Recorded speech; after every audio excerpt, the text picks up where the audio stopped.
Jake waited nervously at the train station for his plain mail-order bride. He was a simple rancher who wanted a simple woman. But when the most beautiful woman he had ever seen stepped off the train and said his name, everything changed. His quiet life would never be the same. Before watching full story, comment below from where are you watching. Also like and subscribe for more stories. The dust swirled around the wooden platform as the train whistle echoed through the small town of Cedar Creek. Jake Mitchell stood with his hat in his hands, his brown hair messy from the wind. His heart was beating fast, but not from excitement. He was nervous. Jake was 28 years old and owned a small ranch outside town. He was a good man, kind, hardworking, and honest. But he was also very shy, especially around women. His mother had died when he was young, and his father had raised him alone on the ranch. Jake knew how to work with horses and cattle, but he didn't know much about talking to ladies. His best friend Tom had suggested he find a mail-order bride. "Jake, you need someone to share your life with," Tom had said. "There are many good women back east who want a new start. Write some letters." So Jake had written to a marriage agency in Boston. He had been honest in his letter. He wrote, "I am not a handsome man. I am simple and quiet. I work hard and live simply.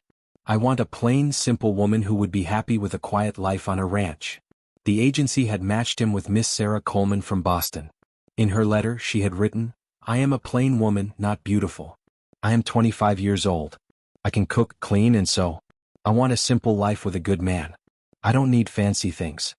Her photograph showed a woman with her hair pulled back tightly, wearing a dark dress with a high collar. She looked serious and plain, just as she had described herself. Jake thought she seemed perfect for him. Now the train was stopping and Jake's new bride would step off. He looked down at his best clothes, clean pants, a white shirt, and his only good jacket. He had even gotten a haircut yesterday. The train came to a complete stop with a loud hiss of steam. Jake watched as people began to step down from the cars. First came a businessman in a fancy suit, then an elderly woman with many bags, then a family with 3 children. Jake looked for the plain woman from the photograph. He expected to see someone ordinary, someone who wouldn't draw attention. Someone like him. Then she appeared. Jake's mouth fell open. The woman stepping down from the train was nothing like the photograph. She was beautiful, more beautiful than any woman Jake had ever seen. Her golden hair caught the sunlight like silk. Her dress was simple but elegant, and it showed her lovely figure. When she looked around the platform, Jake saw that her eyes were the color of spring sky. She was holding a small bag and looking around nervously. In her other hand she held a piece of paper. Jake realized she must be looking for him. This can't be right, Jake thought. This beautiful woman can't be my plain bride. But then she walked toward him. "Are you Mr. Jake Mitchell?" she asked in a soft, sweet voice. Jake could only nod. He felt like he couldn't speak. "I'm Sarah Coleman," she said with a small smile. "I'm sorry if I look different from my photograph. I wasn't completely honest about my appearance." Jake finally found his voice. You're not what I expected," he managed to say. Sarah's smile faded. "I know. You wanted a plain bride and I'm not what you asked for. If you want to send me back to Boston, I'll understand." Jake looked into her worried blue eyes. Even though he was confused and shocked, he could see that she was as nervous as he was. "No," he said quietly. Let's go to my ranch. We can talk there." The ride to Jake's ranch was quiet. Sarah sat beside Jake on his wagon, looking at the wide open land around them. The mountains rose up in the distance and the sky seemed to go on forever. "It's beautiful here," Sarah said softly. "It's different from Boston," Jake replied. He was still trying to understand what had happened. Why had this beautiful woman wanted to marry a simple rancher like him? Jake's ranch was small but well kept. The house was made of wood with a wide front porch. There was a barn, a chicken coop, and fences that divided the land into sections for the cattle. "This is your home now if you want it to be," Jake said as he helped Sarah down from the wagon. They sat on the front porch as the sun began to set. Sarah folded her hands in her lap and looked down at them. "I need to tell you the truth," she said. "I lied about how I look and I'm sorry." Jake waited for her to continue. "In Boston, I lived with my aunt and uncle after my parents died," Sarah explained. "My uncle, he wasn't a kind man. He wanted to arrange a marriage for me to a rich man, a man who was cruel and much older than me. This man had seen me at a social event and decided he wanted me as his wife." Sarah's voice became quieter. "I didn't want that life. I wanted to choose my own husband, someone who would be kind to me. When I saw your advertisement asking for a plain bride, I thought, I thought maybe you would be different. Maybe you would care more about my heart than my face." She looked up at Jake with tears in her eyes. "I sent an old photograph, one that made me look very plain. I wore my hair in an ugly way and chose my worst dress. I wanted to seem like the kind of woman you were looking for." Jake was quiet for a long moment. The crickets were beginning to sing in the grass around them. "Why didn't you just tell me the truth?" he asked. "Because beautiful women get attention from men who only want them for their looks," Sarah said. "I wanted a man who would love me for who I am inside. Your letters were so honest and kind. I hoped, that maybe you were the kind of man who could love me for the right reasons." Over the next few days, Jake and Sarah lived like strangers in the same house. Jake had given Sarah the bedroom and he slept in the barn. They were polite to each other but both felt awkward and unsure. Jake watched Sarah as she moved around his kitchen, cooking meals and cleaning. She worked hard and never complained, even though ranch life was very different from city life. She learned to feed the chickens and collect eggs. She mended his torn shirts and made the little house feel more like a home. But Jake felt like he didn't deserve such a beautiful woman. Every time he looked at her, he thought about how plain and simple he was compared to her. He was sure she would change her mind and want to go back to Boston. Sarah, meanwhile, was trying to show Jake that she could be a good ranch wife. She wanted him to see that her beauty didn't make her lazy or proud. She got up early to make breakfast and stayed up late to finish the washing.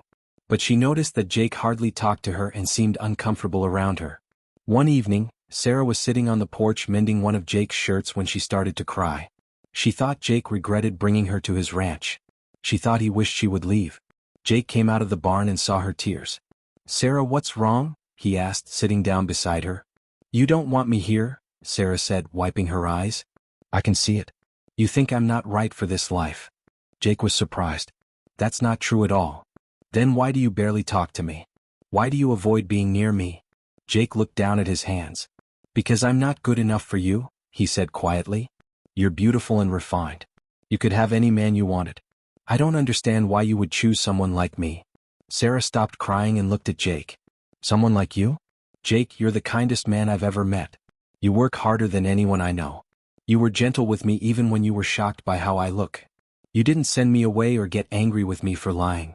"But I'm just a simple rancher," Jake said. "I'm not educated or sophisticated like the men you must have known in Boston." Sarah put down her sewing and turned to face Jake completely.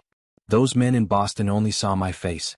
They didn't care that I love to read books or that I dream of having a garden full of flowers. They didn't care that I want to help people or that I love watching sunsets.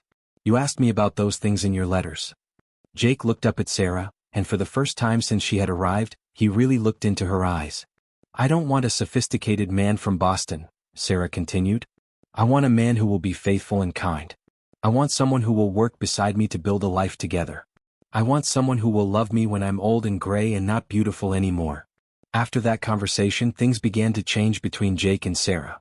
Jake started talking to her more, and Sarah felt more comfortable around him. Jake showed Sarah around the ranch and taught her about the cattle and horses. Sarah was fascinated by everything and asked many questions. Jake was surprised by how quickly she learned and how much she seemed to enjoy ranch life. "In Boston, I never got to see animals except for the horses that pulled carriages," Sarah told Jake as they watched the sunset from the pasture. "I love how peaceful it is here. I love how you can see so many stars at night." Sarah also told Jake more about her life in Boston. She had worked as a seamstress to help pay for her room and board at her aunt and uncle's house. She loved to read books but had to hide them because her uncle thought reading made women get ideas above their station. "What kind of books do you like?" Jake asked. "Stories about adventure and faraway places," Sarah said. "And books about people who overcome difficult times." Jake was quiet for a moment. Then he said, "I have some books in the house. My mother loved to read and my father kept her books after she died. You're welcome to read any of them." Sarah's face lit up. "Really? I would love that." Jake also shared more about his life with Sarah. He told her about his parents and how much he missed his mother.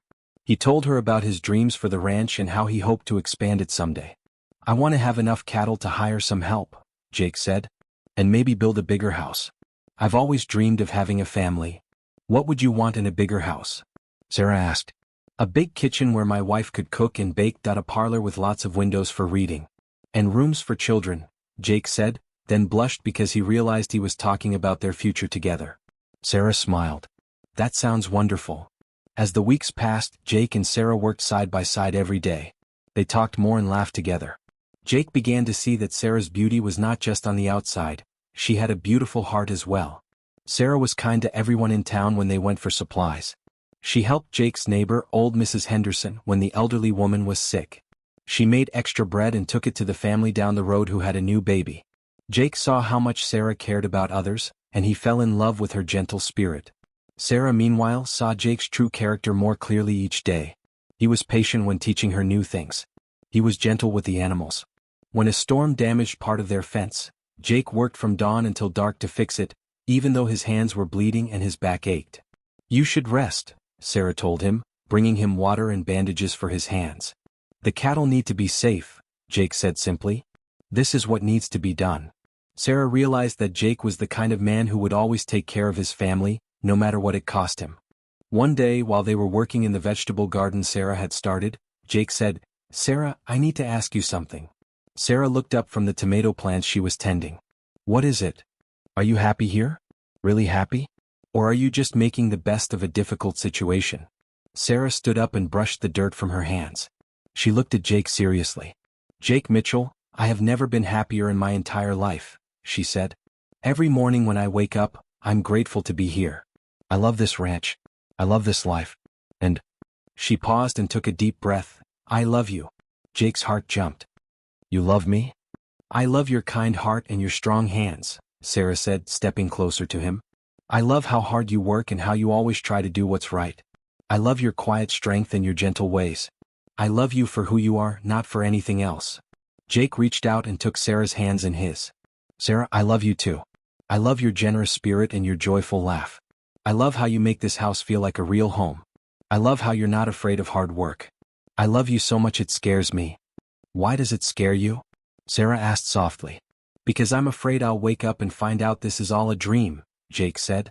"I'm afraid you'll realize you made a mistake." Sarah smiled and reached up to touch Jake's cheek. "This is not a dream, Jake. And I didn't make a mistake. I chose you and I would choose you again."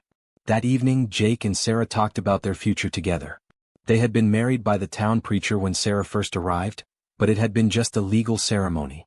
Now they wanted to have a real marriage in every way. "I want to be your wife in truth," Sarah told Jake as they sat on the porch swing he had built for her. "And I want to be your husband," Jake replied.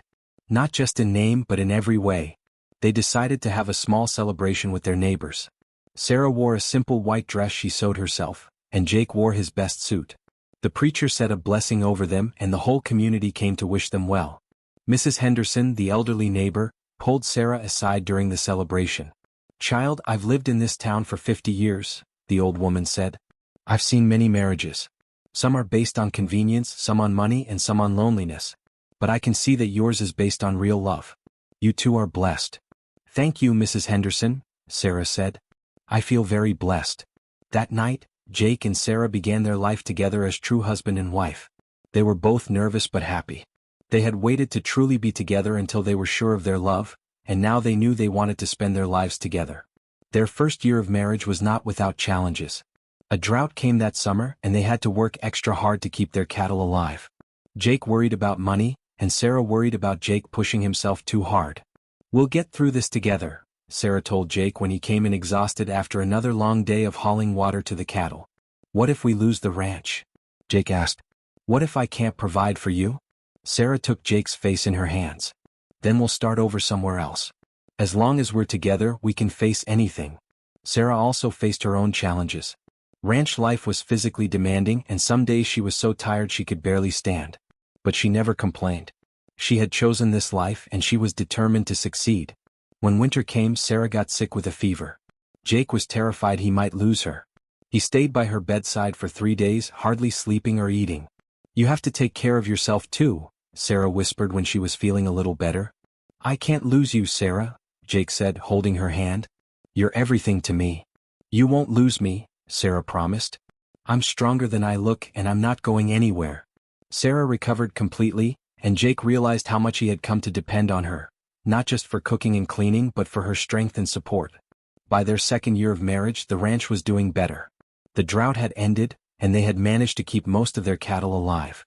Jake was able to buy more land and expand their herd. Sarah's garden was thriving, and she had learned to preserve food for the winter. She also started making quilts and selling them in town for extra money. "Look what we've built together," Jake said one evening as they stood looking out over their land. "We make a good team," Sarah agreed, taking Jake's arm. That fall, Sarah had wonderful news for Jake. "Jake, I have something to tell you," she said one morning as they sat drinking coffee before starting their daily work. "What is it?" Jake asked. Sarah took his hand and placed it on her stomach. "We're going to have a baby." Jake's face lit up with joy. "Really? Are you sure?" "I'm sure," Sarah said, laughing at Jake's excitement. Jake picked Sarah up and spun her around, both of them laughing. "I'm going to be a father." "And I'm going to be a mother," Sarah said. "Can you believe it?" Jake set Sarah down gently and looked into her eyes. "2 years ago I thought I would spend my life alone. Now I have the most wonderful wife in the world and we're going to have a baby. Sometimes life gives you more than you ever dreamed of."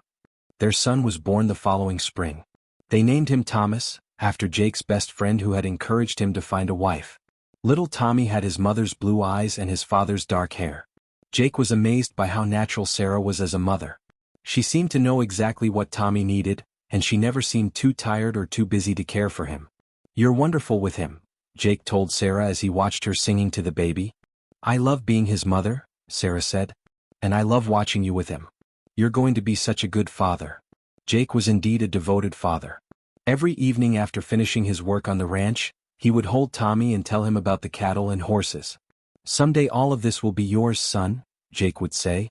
When Tommy was 6 months old, Sarah received a letter from Boston. Her aunt had written to tell her that her uncle had died, and that the cruel man he had wanted her to marry had also passed away. "You could go back to Boston now if you wanted," Jake said after Sarah told him about the letter. "You would inherit your uncle's house." Sarah looked at Jake in surprise. "Why would I want to go back to Boston?"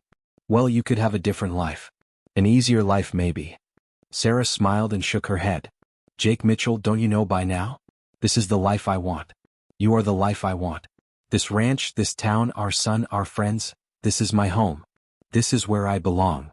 Jake pulled Sarah into his arms. "I love you, Mrs. Mitchell. And I love you, Mr. Mitchell. Always and forever." 5 years later, Jake and Sarah had expanded their ranch even more. They had built the bigger house Jake had dreamed of, with a large kitchen and a parlor full of windows. Tommy now had a little sister named Mary, and another baby was on the way. Sarah often thought about the day she had stepped off the train in Cedar Creek. She had been so nervous about deceiving Jake, so worried that he would reject her when he saw her real appearance. Now she understood that their love was not based on what they looked like or what they had expected from each other. Their love was based on respect, trust, and shared dreams. Jake had wanted a plain bride who would be content with a simple life. Instead, he got a beautiful wife who made his simple life extraordinary. Sarah had wanted a kind husband who would love her for who she really was. She got exactly what she had hoped for, a man who saw past her physical beauty to love her heart and soul.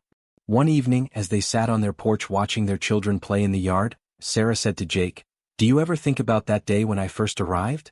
Were you disappointed that I wasn't what you expected?" Jake thought for a moment, then smiled. "Sarah, you weren't what I expected. You were so much more. You taught me that sometimes the best things in life are the ones we never knew we wanted." Sarah squeezed Jake's hand. "I was waiting for a simple life with a good man. But you gave me an extraordinary life with the best man I've ever known."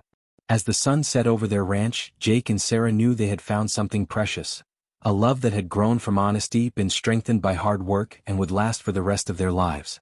Sometimes the most beautiful love stories begin with the most unexpected surprises.